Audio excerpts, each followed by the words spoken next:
I built the octagon on the blood, sweat, and tears of my opponents.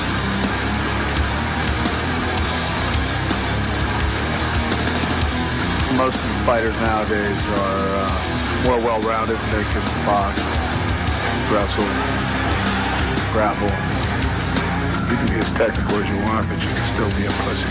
These guys that fight nowadays are more sportsmen. They're not fighters in their heart, warriors in their mind. They're basically weekend guys that go out and think that fighting would be cute and fun.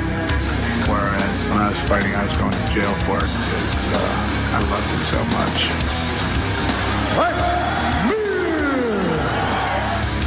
I don't know anything about him. It's like a little pretty boy to me, and I don't like pretty boys. Most people don't have enough balls to stand up to those dogs. And that's usually why they get hurt. Here I come. Watch out.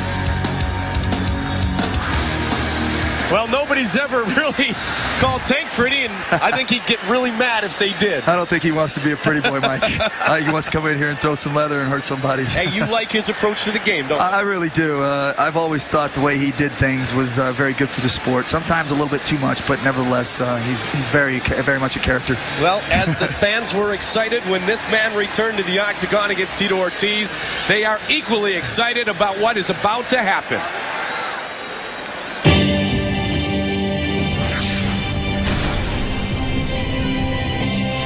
This fight is 3 rounds in the UFC heavyweight division.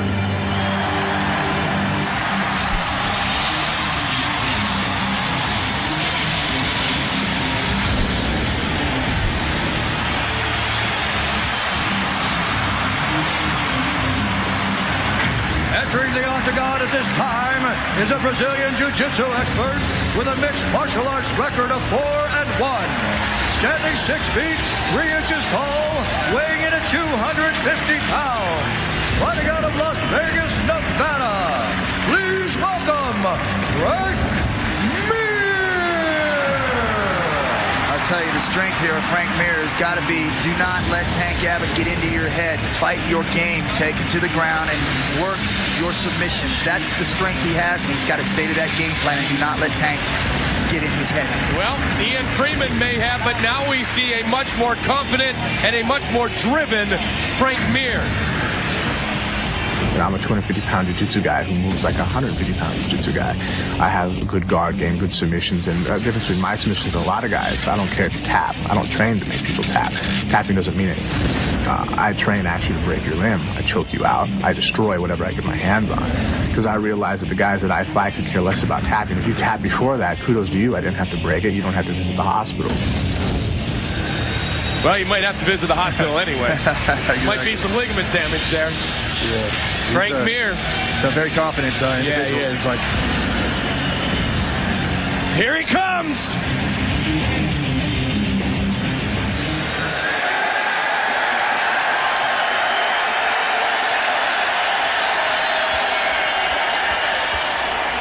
He's been fighting his entire life. A brawler, a basher, an extremely dangerous man. For many years, Tank Abbott was the UFC's most popular fighter and most powerful puncher. And tonight, Tank is back.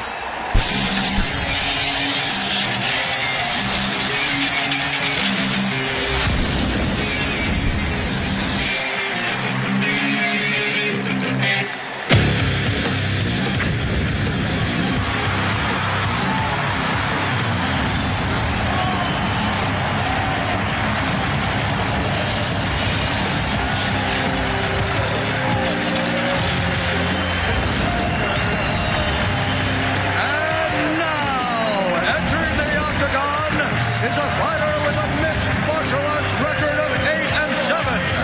Standing 6 feet tall, weighing in at 248 pounds.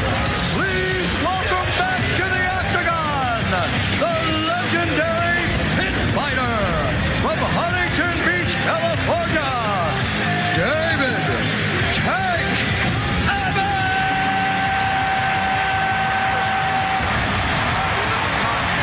Confident, Mike.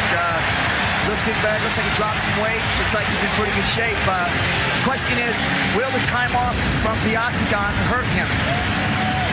It has been a number of years since we have seen Tank Abbott at Ultimate Brazil when he was knocked out by Pedro Rizzo. He benches 600 pounds. He has a self-proclaimed street fighting record of 245-5. And he is back. I'm surprised he's 5. I think he was being modest. Tail on the tape, heavyweight matchup. Brought to you by Fairtex Gear. Look at the difference in age. Tank is 37 years old, 14 years older than Frank Mir, who's coming off the biggest lesson of his life. Successful test a man's mettle as surely as any opponent, but then being punished as he was with Ian Freeman will do it as well. Larry Landless will welcome a UFC legend back into the octagon. Frank Mir wants to make this a legendary night for his career. Are you ready? Here we go. Are you ready? Let's do this. Find it out. Go. Get ready. Here we go. Big Tank Abbott. Gonna look for the big right early. Tank loves to come with it. Loves to slug. Loves to push the pace. Mir has to withstand early. If he does, it will be to his advantage. He's going to look for submission, isn't he? Absolutely, and he's got to press the fight. Yeah. He has to press the fight. And the more he does that, the more he has to wear Tank down and not let him get those big punches off. Ooh. He's working real nice now. You see him switching in the arm bar back into leg choke. Tank's moving very well. Very well. Watch the arm. Watch the arm. Oh, man. Try to finish it with the arm. That's a great hold there, and he's just got to keep coming around with it. Nice ankle. Let it go. Let it go. He's out. It's over. That was quick. That was impressive. Quick and it's over. That was impressive. Frank Mir. Very impressive. How about Frank Mir? Very impressive. That was great. That toe hold, ankle lock he got on there was impressive. Watch this, man. I'll tell you what. He switched from the arm, locked the arm out, and then went right down to the legs for the ankle lock. That was a great transition there. Well, he talked about being a